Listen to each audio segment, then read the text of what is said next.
It was just a photo of mother and daughter. But notice the girl's hand reveals a shocking truth. The antique shop on Decatur Street in New Orleans had seen better days. Dust motes danced in the afternoon sunlight that filtered through grimy windows, illuminating rows of forgotten objects that once meant everything to someone. Margaret Hayes, a historical preservation specialist, wasn't looking for anything in particular that Thursday afternoon in March. She had stopped in during a lunch break, drawn by a handwritten sign advertising estate sale items from local families. The shop owner, an elderly man named Mr. Thibodeau, nodded absently as Margaret moved through the cramped aisles. She had almost reached the back of the store when something caught her eye. A small wooden box tucked between a stack of old magazines and a tarnished silver picture frame. Inside the box, wrapped in yellowed tissue paper, was a photograph. Margaret carefully lifted it into the light. The image showed an African-American woman and a young girl, perhaps 7 or 8 years old. They were dressed in simple but clean clothing, the woman in a dark dress with a white collar, the girl in a lighter-colored dress with small buttons down the front. The photograph appeared to be from around 1905, judging by the clothing style and the sepia tone typical of that era. What struck Margaret immediately was the woman's expression. Her face held a profound sadness that seemed to transcend the formal stiffness common in early 20th century photography. Her hand rested protectively on the girl's shoulder, but there was something about the gesture that felt more like an attempt to hold on to something slipping away than a casual maternal touch. The girl sat perfectly still, her face turned slightly toward the camera. Her eyes were open, but there was something unusual about them, a flatness, an absence of the spark that even the most solemn children of that era typically showed in photographs. Margaret turned the photograph over. On the back, written in faded ink, were only 2 words. Emily, 1904. She studied the image more carefully, her trained eye picking up details she had missed at first glance. The girl's posture was too perfect, too unnaturally rigid. Her hands, folded in her lap, seemed positioned rather than resting naturally. And then Margaret noticed something that made her breath catch. The girl's left hand appeared slightly blurred, as if someone had tried to hold it in place during the long exposure time required for photographs of that era. Margaret's heart began to beat faster. She had seen photographs like this before in her research, though never one that felt quite so intimate, so heartbreaking. She approached Mr. Thibodeau at the counter. "This photograph," she said quietly. "Where did it come from?" Mr. Thibodeau adjusted his glasses and squinted at the photograph Margaret held. His weathered hands trembled slightly as he took it from her, and for a moment a flicker of recognition crossed his face before settling back into the practiced neutrality of someone who had spent decades buying and selling other people's memories. "That came in about 2 weeks ago," he said, his Louisiana accent thick and slow like molasses. "Part of an estate clearance from a house over in Trem. Old Creole family. The descendants were moving away, selling everything. Most of it was just everyday items, furniture, dishes, books, but there were some personal effects too. This was in a trunk in the attic." Margaret felt a chill despite the warmth of the afternoon. Treme was one of the oldest African-American neighborhoods in the United States, with roots stretching back to the early 1800s. If this photograph had been preserved there for over a century, it might be possible to trace its origins. "Did they mention anything about the people in the photograph?" Margaret asked. "No, ma'am. They didn't seem to know much about the older items. Said their grandmother had kept a lot of things from previous generations, but she'd passed 5 years ago, and nobody had gone through it all until now." He paused, studying Margaret's face. "You thinking of buying it?" "Yes," Margaret said without hesitation. "How much?" $20. Margaret paid and carefully tucked the photograph into her bag. Back at her office at the Louisiana Historical Society, she set up her workspace with the precision of someone about to perform surgery. She had specialized lighting, a high-resolution scanner, and software that could enhance and analyze old photographs. This was more than just curiosity now. Something about the image had taken hold of her. She scanned the photograph at the highest resolution and pulled up the image on her computer screen. Zooming in, she began to examine every detail methodically. The woman's face showed signs of recent tears, slight puffiness around the eyes, a tightness in her jaw. The background was simple, likely a photographer's studio with a painted backdrop showing a modest interior scene. Then Margaret focused on the girl's hands. The right hand appeared normal, resting atop the left, but the left hand, the one that had caught her attention in the shop, showed clear signs of being held in position. As she enhanced the image, she could see what appeared to be a thin wire or stand beneath the girl's arm, partially hidden by the fabric of her dress. Margaret leaned back in her chair, her suspicions confirmed. This was a post-mortem photograph, a practice that had been common in the late 19th and early 20th centuries, particularly among families who couldn't afford portraits during their children's lifetimes. When a child died, grieving parents would hire a photographer to create one final image, often posing the deceased child as if they were merely sleeping or sitting peacefully. The realization settled over Margaret like a heavy blanket. She had studied postmortem photography extensively during her graduate work, but academic knowledge couldn't prepare her for the emotional weight of holding such an intimate moment of grief in her hands. This wasn't just a historical artifact. It was a mother's last chance to have something tangible of her daughter, a desperate attempt to freeze a moment before the finality of burial made the loss irreversible. Margaret began researching the practice more deeply, specifically in New Orleans during the early 1900s. The city had been a melting pot of cultures, and photographic studios had served all communities, though African American families often faced limited options and higher prices. For a poor black family in 1904, commissioning even a post-mortem photograph would have represented a significant financial sacrifice. She pulled out several reference books and began cross-referencing photographic studios that had operated in New Orleans during that period. The style of the backdrop, the lighting, and the mounting of the photograph itself provided clues. The cardstock on which the photo was mounted bore no photographer's mark, which was unusual. Most studios proudly stamped their name and address on the backing. This suggested either a very small operation or perhaps a photographer who served primarily African American clients in an era when such work might not have been openly advertised. Margaret made notes to visit the New Orleans Public Library's archives the following day. They had an extensive collection of city directories from that period. As evening approached, Margaret couldn't stop looking at the photograph. The mother's face haunted her. There was something in her eyes, not just grief, but a fierce determination. This woman had wanted this photograph made. She had dressed her daughter carefully, arranged her just so, and sat beside her for what must have been an excruciating length of time while the photographer worked. Margaret noticed other details now. The woman wore a small brooch at her collar, simple, likely not valuable, but pinned with care. The girl's dress, while plain, was spotless and pressed. Even in death, this mother had insisted on dignity for her child. The name Emily echoed in Margaret's mind. Just Emily, no last name, no date beyond the year 1904. It was so little to go on, yet Margaret felt compelled to find out more. This photograph had survived for over a century, preserved in an attic in Treme. Someone had cared enough to keep it, even when its original context had been lost. Margaret photographed the back of the image again, using different lighting angles. Sometimes old ink revealed more under specific conditions, but the writing remained stubbornly simple. Just those two elements, a name and a year. Friday morning arrived with typical New Orleans humidity, the air thick enough to wrap around you like a second skin. Margaret arrived at the New Orleans Public Library before it opened, clutching a folder with copies of the photograph and her preliminary notes. The Louisiana Division held one of the most comprehensive collections of local historical records in the South, and Margaret had spent countless hours here during previous research projects. The head archivist, James Winters, recognized her immediately. A retired professor with decades of experience, he had become Margaret's informal mentor since she had moved to New Orleans 3 years ago. "Margaret," he greeted her warmly. "You have that look. You found something." She showed him the photograph, explaining how she had discovered it and what she had determined so far. James studied the image carefully, his practiced eye taking in the same details Margaret had noted. "Post-mortem," he said quietly. "Poor child. And the mother, look at her face. She's holding herself together through sheer will." He turned the photograph over, examining the backing. "No studio mark. That's interesting. Let me show you something." He led Margaret to a section of the archives she hadn't explored before, a collection of business records and city directories from the early 20th century. He pulled several volumes from 1903 to 1906. African American photographers in New Orleans during this period weren't always listed in the main city directories, James explained, but they existed, serving their communities. Some left records in church bulletins, newspaper advertisements in black publications, or business licenses filed with the city. They spent the morning combing through records. Margaret found 3 photographers who had operated in or near Treme between 1903 and 1905. One name appeared most frequently, Arthur Beaumont, who had maintained a small studio on St. Philip Street. "Beaumont?" James said thoughtfully. "I've seen that name before. Give me a moment." He disappeared into the back archives and returned 20 minutes later with a slim folder. Inside were several documents related to Arthur Beaumont, a business license from 1898, a notice of studio closure from 1912, and, most intriguingly, a handwritten ledger page that appeared to list clients and services from 1904. Margaret's hands shook slightly as she examined the ledger. The entries were sparse, many with only first names or partial information. Then, about halfway down the page, she found it. "Emily, memorial portrait, Octon 14, October 14th, 1904. The date matched the year written on the photograph. "That's her," Margaret whispered. "It has to be." But there was no last name, no address, no other identifying information. Just Emily and the type of service provided. Memorial portrait, the gentle euphemism for photographing the dead. The October 14th, 1904 date gave Margaret a crucial starting point. If Emily had died shortly before the photograph was taken, there should be a death record.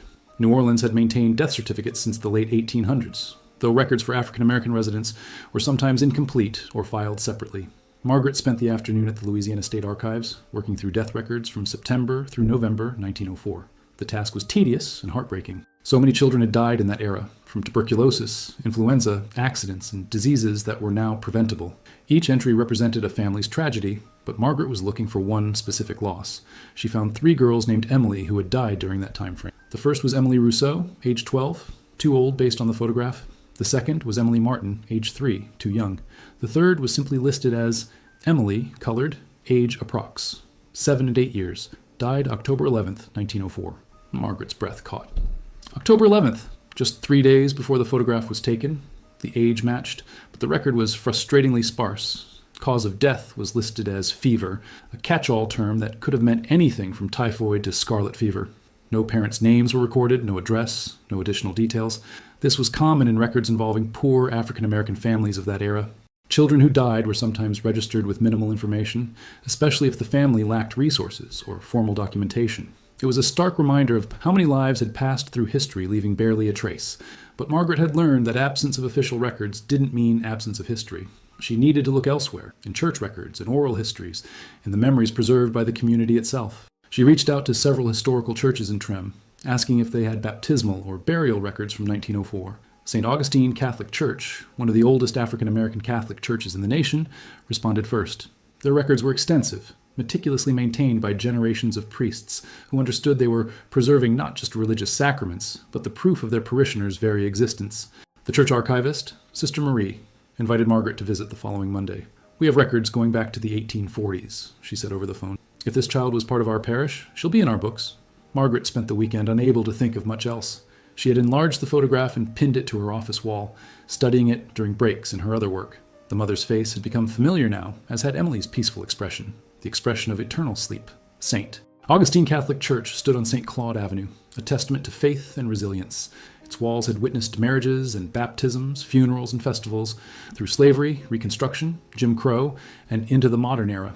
Walking through its doors, on Monday morning, Margaret felt the weight of that history. Sister Marie met her in the church office, a small room lined with filing cabinets and shelves of leather-bound record books. The elderly nun had kind eyes behind wire-rimmed glasses and moved with the careful precision of someone who understood the fragility of old documents. "These books are treasures," Sister Marie said, pulling a volume marked 1903-1906 from a shelf. "They tell us who we were, who we are. Every name matters." They sat together at a wooden table, worn smooth by decades of use. Sister Marie opened the book to the burial records from October 1904. Her finger traced down the page, past names and dates until it stopped. "Here," she said soft. "Emily, October 13th, 1904. Margaret leaned forward. The entry read, "Emily, daughter of Ruth, age 7 years, died October 11th of fever. Buried October 13th, 1904. Plot 47, St. Louis Cemetery No. 2. Father unknown. Ruth." Emily's mother had a name now. "Is there a baptismal record?" Margaret asked, her voice tight with emotion. Sister Marie turned to an earlier section of the book. She ran her finger down the entries from 1897, then stopped. "Here. Emily, born June 3rd, 1897. Baptized June 20th, 1897. Mother, Ruth Williams. Father, not recorded. Williams. Ruth Williams and her daughter Emily. The father not being recorded was common," Sister Marie explained gently. "Sometimes the fathers had passed away, sometimes they were absent, sometimes it was—" She paused delicately. "Complicated. We recorded what the mothers told us." Margaret pulled out the photograph and showed it to Sister Marie. "This is them. This is Ruth and Emily." The nun studied the image, crossing herself quietly. "The poor woman. She lost her baby and still found the money for this photograph. That tells you everything about her love." "Is there anything else in the records about Ruth?" Margaret asked. "Did she stay in the parish? Is there a marriage record, other children?" Sister Marie turned pages carefully, scanning entries. Then she paused again. Oh my. She pointed to an entry from February 1905, just 4 months after Emily's death. Ruth Williams, age 29 years, died February 3rd, 1905. Cause, grief and consumption. Buried February 5th, 1905. St. Louis Cemetery No. 2, Plot 47. The words hung in the air. Grief and consumption, tuberculosis, often called consumption, but the priest who had recorded the death had listed grief first. The notation of both Ruth and Emily being buried in Plot 47 meant they were together. Margaret knew that St. Louis Cemetery No. 2 was still an active historical cemetery, though many of its oldest sections had fallen into disrepair. The cemetery had been established in 1823 and served as the burial ground for many of New Orleans' African-American and Creole communities. That afternoon, Margaret obtained permission from the Archdiocese to visit the cemetery and search for the grave. The cemetery manager, Mr. Duchamp, met her at the gate with a map that was more holes than information. Plot 47 would be in the old section, he said, leading her along crumbling paths past above-ground tombs in various states of decay. Many of the markers are gone now, stolen, weathered away, or just lost to time. They walked for 15 minutes, Mr. Duchamp consulting his map and occasionally checking plot numbers on the few marked graves they passed. Finally, he stopped in a section where the grass grew tall and wild. "Should be right around here," he said. "But I warn you, there's likely no marker left." Margaret began searching methodically, pushing aside vegetation, checking for any sign of a grave marker. Some plots had simple crosses, others had flat stones nearly buried in earth. Many had nothing at all. Then, in the shadow of a larger family tomb, she found it. A small, flat stone, cracked and heavily weathered. She knelt and carefully cleared away the growth around it. Letters were barely visible, worn by more than a century of rain and neglect. She used water from her bottle and a soft brush to clean the surface gently. Slowly, words emerged. Emily Williams, 1897, 1904. Ruth Williams, 1875, 1905. Mother and daughter reunited in heaven. Someone had cared enough to commission a marker, even a modest one. Someone had made sure their names were recorded, that their connection was preserved in stone even as it had been preserved in the photograph. Margaret sat back on her heels, tears streaming down her face. She had found them, not just their names in a book, but their actual resting place. Ruth had survived only 4 months after losing Emily. The grief had been too much, compounded by illness and likely by poverty and the harsh realities of being a single black woman in Jim Crow-era New Orleans. She photographed the marker from multiple angles, documenting its condition and exact location. Then she just sat there for a while, keeping them company. The cemetery was quiet except for birds and the distant sound of traffic. "I'm sorry," Margaret whispered. "I'm sorry you had so little time together. I'm sorry the world was so hard. But I found you. Your photograph survived. Your story survived." Back at the Louisiana Historical Society, Margaret began piecing together the broader context of Ruth Williams's life. The 1900 census provided crucial information. She found Ruth living in a small dwelling on St. Anne Street in Trem, listed as Ruth Williams, Negro, female, age 25, laundress, widowed. Widowed. So there had been a husband, Emily's father, though he hadn't been recorded at Emily's baptism. Margaret checked death records from 1896 to 1897 and found him. Thomas Williams, Negro, male, age 28, died March 15th, 1897. Cause, accident at docks. Emily had been born in June 1897, which meant Ruth had been pregnant when Thomas died. She had been widowed at 22, pregnant, and had raised Emily alone for 7 years working as a laundress, one of the few jobs available to black women at that time, involving exhausting physical labor for minimal pay. Margaret consulted with Dr. Patricia Johnson, a historian specializing in African American life in early 20th century New Orleans. Over coffee, at a cafe near Tulane University, Margaret shared everything she had discovered. "Ruth Williams represents thousands of women whose stories we've lost," Dr. Johnson said thoughtfully. Single black mothers in the Jim Crow South had almost no safety net. They worked impossible hours for wages that barely sustained them. And when their children got sick, she paused, emotion crossing her face. They had limited access to medical care, sometimes none at all. A fever that might have been treatable in a white child with access to a private physician could be fatal for a child like Emily. "The death record said grief and consumption," Margaret said. "Could grief actually have killed her?" "In a manner of speaking, yes," Dr. Johnson replied. "Tuberculosis was rampant in overcrowded, poor neighborhoods. Ruth probably already had it. Many laundresses did, from working in damp conditions with poor ventilation. The stress and grief of losing Emily would have weakened her immune system, accelerated the disease. And then there's the possibility she simply lost the will to fight it. When you've lost everything that matters, when you're exhausted and sick and alone, sometimes people just let go." Margaret thought about the photograph again, about the determination in Ruth's face. She made sure to get that photograph taken. That wasn't giving up. "No," Dr. Johnson agreed. "That was love. That was her making sure Emily wasn't forgotten. In a society that treated people like her as if they didn't matter, she insisted that her daughter mattered. That photograph was an act of resistance, of dignity, of mother's love asserting itself against a world that wanted to erase them both." Margaret became determined to learn more about Arthur Beaumont, the photographer who had created this lasting memorial for Ruth and Emily. She returned to the archives and found more information about him in the records of the Freedmen's Bureau and in black newspapers from that era. Arthur Beaumont had been born into slavery in Mississippi in 1858. After emancipation, he had made his way to New Orleans and somehow learned photography, possibly as an apprentice to one of the city's established photographers.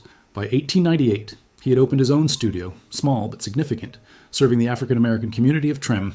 In an edition of the Southwestern Christian Advocate, a black Methodist newspaper from 1905, Margaret found his obituary.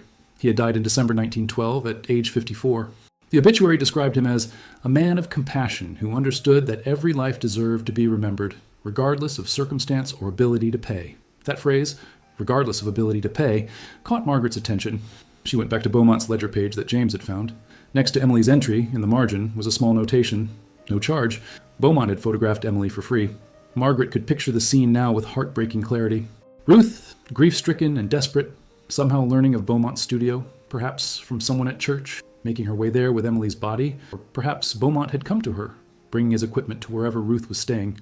The careful arrangement, Ruth's hands trembling as she dressed Emily in her best dress, Beaumont working with quiet efficiency and compassion, knowing this widow could never afford his services but doing it anyway because it was the right thing to do.